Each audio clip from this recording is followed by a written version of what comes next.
আসসালামু আলাইকুম। সবাই কেমন আছেন? আশা করছি আল্লাহর রহমতে সবাই সুস্থ আছেন, ভালো আছেন। আলহামদুলিল্লাহ আমরাও ভালো আছি। আরও একটি নতুন ভিডিও দেখার জন্য আপনাদের সবাইকে আমন্ত্রণ জানাচ্ছি। আশা করছি আমার আজকের ভিডিওটি আপনাদের খুব ভালো লাগবে। শীতের সকাল বলতে, বলতে আমি ক্লান্ত হয়ে যাচ্ছি। শীতের সকাল শেষ হচ্ছে না। কিছুদিন পর আবার শুরু হবে। খুবই গরম পড়ছে আজকে সকাল থেকে এমনই বলতে থাকবো। তো এখন চারপাশটা কুয়াশায় একদম জুবুথুবু হয়ে আছে।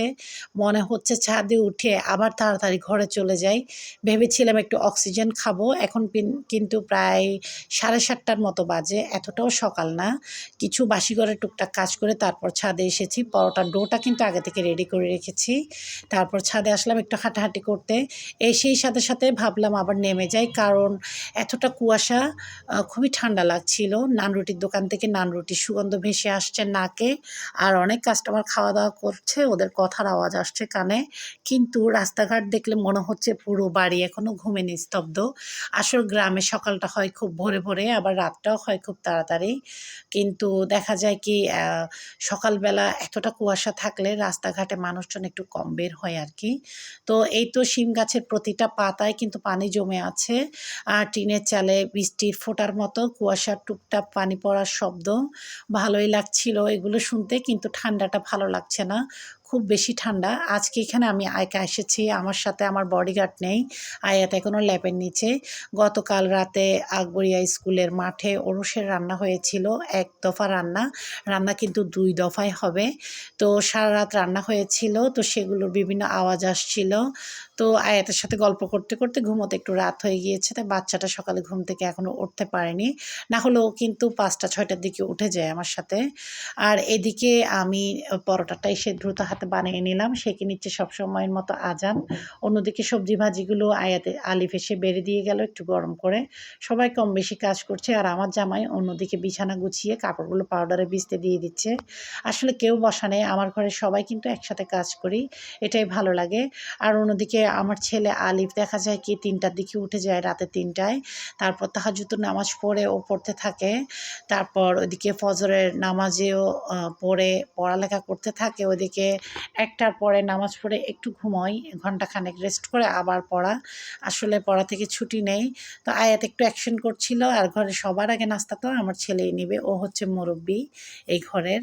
তো এদিকে আজকে মেলায় চলে এসেছি একদম দ্রুত, মানে ৩টার দিকে মেলায় চলে এসেছি। আর আজকে রান্নাবান্না কি করেছি, বাজার গোছানো প্রতিদিনের ভিডিওতে যা থাকে কিছুই দেখাইনি। কারণ মেলা থেকে তাবরুক গিয়েছে ঘরে। তো একটু সালাদ করেছি। এগুলো দিয়েই দুপুরের খাবারটা সেরে নিয়েছি। ওরসের ভাতের মজা আলাদা। এটাতে এই স্বাদের সাথে কোনো স্বাদের তুলনা হয় না। মিলাদুন্নবীর ভাত, ওরসের ভাত, মেজবানির ভাত এগুলোর স্বাদ একদম আলাদা। হাজার রকমের মসলা এবং অনেক কিছু দিয়েও যদি ঘরে রান্না করি, এই রান্নার স্বাদটা কিন্তু আসে না তাবরুক বলে কথা। তো আলিফ আর আয়াত একটু আগে, আগে চলে এসেছে মেলায়। ওদেরকে আমাদের প্রায় ১০-১৫ মিনিট আগে বের করে দিয়েছি। আমি আর আজান এসেছি পরে।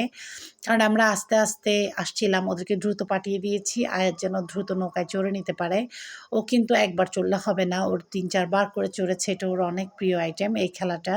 আর অন্যান্যগুলোতেও চড়েছে। তবে এটাতে চড়ার জন্য শখটা একটু বেশি করে। তো বসে পড়েছে। আলিফ ভিডিও করছিল। আলিফ ভিডিও করার কারণে এই সিনগুলো আমি দেখতে পেয়েছি। আমি যখন এসেছি তখন ওর নৌকায় চড়া প্রায় শেষ। ওর নামছিল সেই সময়টাতে আমি এসেছি।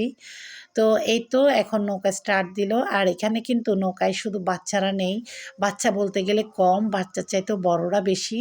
এমনকি আমাদের সমবয়সী অনেক মা খালারা উঠেছে।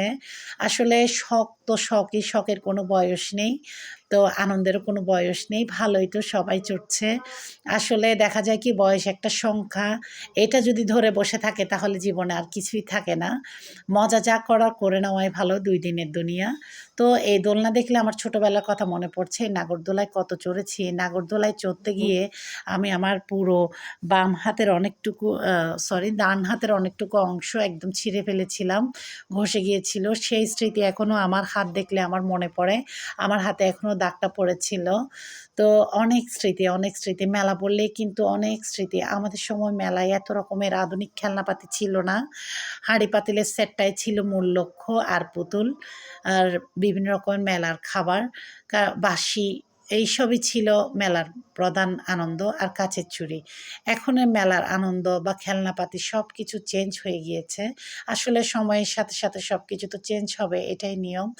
তো যারা আমার ভিডিওটা এখনও দেখছেন স্কিপ না করে ছোট্ট একটা লাইক দিতে ভুলে আছেন, আপনাদের উদ্দেশ্যে বলছি ছোট একটা লাইক দিয়ে ভিডিওটা কন্টিনিউ করবেন।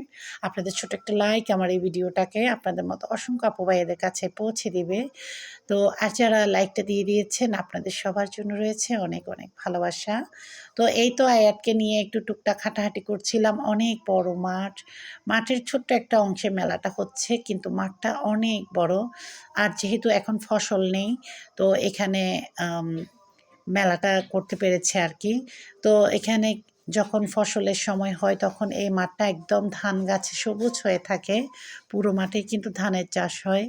তো এদিক ওদিকে হাঁটছিলাম আর হেঁটে হেঁটে দেখছিলাম কিছু জিনিস কি কেনা যায়, আর তেমন কিছু কিনিও নি বলতে গেলে। টুকটাক আয়াতকে দুই একটা খেলনা কিনে দিয়ে ঘরে চলে এসেছি অল্প একটু খাবার নিয়ে। কারণ এখানে আর বেশি জিনিস কিনে কি লাভ, ২ দিন পর পর একই মেলা এদিকে ওইদিকে ঘুরছে, একই জিনিসই কিন্তু ঘুরছে। তো এখন আমি এখানে একটু হাঁটাহাঁটি করে কয়েকটা জিনিস কিনে নিচ্ছি। আর এখানে ঘুরতে ঘুরতে অনেক পরিচিত জনের সাথে কিন্তু দেখা হয়ে যাচ্ছে। তো অন্যদিকে পাতিলে আবার দ্বিতীয় দফা রান্না হচ্ছে। গতকাল সারারাত রান্না হয়েছে আর এগুলো আজকে রাতে খাওয়া হবে আর কি। তো সেজন্য অনেকগুলো পাতিল, এখানে প্রায় ৩০টার উপরে হবে পাতিলে রান্না হচ্ছে। এই তো মাজার, এই মাজারেরই ওরস এটা, প্রতি শীতে হয়। আসলে চট্টগ্রাম মানেই কিন্তু মেজবানি, ওরস আর মেলা। তো এই তো এবার একটু খাবারের দোকানে এসেছি, টুকটাক ২-১টা খাবার কিনবো। আর আলিফ তো আমাকে তাড়া দিচ্ছে, আম্মু আমার পছন্দের জিনিস। আমার ছেলে এতটা স্বাস্থ্য সচেতন, সব কিছু খুব মেনটেন করে, কিন্তু চিংড়ি মাছের মাথা খাওয়ার অভ্যাসটা ওর গেল না। এটা কেন জানি শখ করে। এটা যদিও বা পচা খাবার, তারপরেও মাঝে মাঝে কিছু পচা খাবারের খেতেও কিন্তু লোভ লাগে। তো এখানে আচারের বাহারও বসেছে, তবে এত ধুলবালির ভিতর আচারগুলো কে খাবে। তো চলে আসলাম ঘরে টুকটাক কিছু জিনিস নিয়ে। আমি জানি এখানে সীমাবদ্ধ না, আরও একতরফা অনেক খাবার আসবে। তো সেগুলো আগামী ভিডিওতে শেয়ার করব। এই ভিডিওতে শেয়ার করতে গেলে অনেক বড় হয়ে যাবে। যারা আজকে প্রথম আমার ভিডিও দেখছেন, আমার ভিডিওর কোনো অংশ যদি এতটুকু ভালো লেগে যায়, পরবর্তীতে নতুন ভিডিও দেখতে চান, তাহলে এখনই আমার চ্যানেলকে সাবস্ক্রাইব করে পাশে থাকা অল বাটন ক্লিক করে দিবেন, সাথে সাথে বেল বাটন সহ। আজকের জন্য এতটুকুই। আল্লাহ হাফেজ।